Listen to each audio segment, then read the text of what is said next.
না, কে বললো আমি যাইনি? এই একটা সিনেমার ক্ষেত্রেই আমার মনে হয় কোনো স্পেশাল ডায়েটে যেতে হয়নি, কোনো স্পেশাল লুক মেনটেন করতে হয়নি। আমি যে নর্মাল বাসার সেতু, আমার ডাকনাম সেতু, সেই সেতু হয়ে আমি প্রতিদিন ফ্লোরে আসতাম, হালকা একটু মেকআপ করতাম, চুলটা খুলে দাঁড়িয়ে যেতাম, বাকি আমার টেকনিশিয়ানদের ভালোবাসায় আমাকে এরকম দেখা গিয়ে। না, কে বললো আমি যাইনি? আমি যাইনি না, আমি চুড়েলও না। আসলে এটা হচ্ছে, যেহেতু আমার পাশে যিনি বসে আছেন উনি হচ্ছে মার্কেটিং মাস্টার আব্দুল আজিজ। অনেক গুণ আছে তার, বাট তার সবচেয়ে বড় গুণ হচ্ছে he is a marketing magician. উনি জানে কি করলে, কিভাবে করলে দর্শকের নজরে সেটা পড়বে। আমি ওনাকে যখন এই পোস্টারটা রিলিজ করলো, আমি বললাম, ভাইয়া আমি কি জিন সিনেমা, আপনি কেন দিলেন এটা? বলছে কি, আপনি জিন কি জিন না এটা তো অডিয়েন্সের জানার দরকার নাই, আমি এটা দিব, এটা আমার দিতে হবে। তো তখন আমি নিজেকে দেখলাম, দেখে আমার কাছেই মনে হলো যে অর্ধেক মানুষ আমাকে চিনতেই পারবে না যে এটা আমার ছবি। বাট হ্যাঁ, অনেকেই চিনতে পেরেছে। সো মুভিতে আমি কি সেটা আমি এখন রিভিল করব না। আমার 10 বছরের ক্যারিয়ার আব্দুল আজিজের থ্রুতে, জ্যাজ মাল্টিমিডিয়া থ্রুতে 2015 সালে আমি সিনেমাতে পা রেখেছি। এর আগে আমি এই টেলিভিশনগুলোতে উপস্থাপনা করতাম। শ শ মানে হাজার হাজার টেলিভিশন শো, স্টেজ প্রোগ্রাম আমি উপস্থাপনা করেছি। ওটা আর সিনেমার মধ্যে আকাশ পাতাল পার্থক্য রয়েছে। পার্থক্যটা একটাই, যে অ্যাক্টর অ্যাক্ট্রেসের পর্দায় একটা ফ্যাক্টর লাগে। যে ফ্যাক্টরটা আমাদেরকে খুঁজে বের করতে হবে, আমার ফ্যাক্টর কি। তো প্রথমবার যখন আমি পর্দায় নিজেকে দেখেছি, আমি সেটা খুঁজে পেয়েছিলাম, যেটা আমি কোনোদিন আপনাদেরকে বলবো না।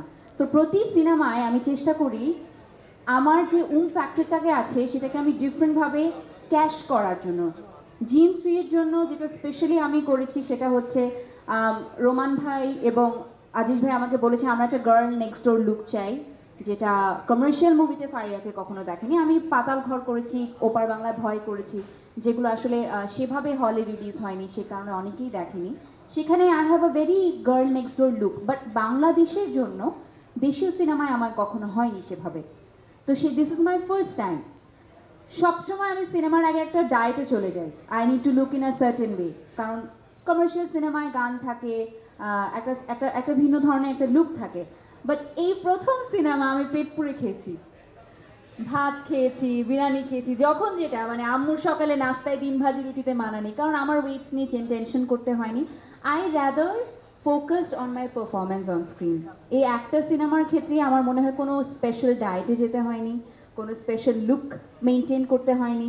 আমি যে নর্মাল বাসার সেতু, আমার ডাকনাম সেতু, সেই সেতু হয়ে আমি প্রতিদিন ফ্লোরে আসতাম, হালকা একটু মেকআপ করতাম, চুলটা খুলে দাঁড়িয়ে যেতাম, বাকি আমার টেকনিশিয়ানদের ভালোবাসায় আমাকে এরকম দেখা গিয়েছে। আই হ্যাভ টু সে, আমাদের ডিওপি, আমাদের লাইটে যারা কাজ করেন, আসলে এনারা না এনাফ ক্রেডিট পান না। এনাদের কারণে কিন্তু আমাদের এত দেখতে সুন্দর লাগে, নাহলে তো আল্লাহর কি দিয়ে পাঠিয়েছে। So I would say these are the preparation I maintain. এবং শুটিংয়ের সময় আমরা বলবো আমাদের একটা ভালো টিম বন্ডিং ছিল আপু, যেটা আসলে খুব কম সিনেমায় আমি পেয়েছি, যে আমরা সবাই একসাথে বসে গল্প করতাম, আড্ডা দিতাম। গল্পে আড্ডায় যে সম্পর্ক কত মধুর হয় সেটা আসলে পর্দায় দেখা যায়, কারণ ওনার সাথে কিন্তু আমার ফার্স্ট টাইম টাচ। কেমিস্ট্রিটা কিন্তু মাঝে মাঝে চোখে চোখে তাকিয়ে, ভাইয়া তুমি একটু এরকম আমি একটু এরকম হয়ে যায়। এই যে মাধুর্যতা, এটা আসলে অনেকটা বন্ধুত্বের কারণেও হয়েছে। So I think, I hope I answered your question.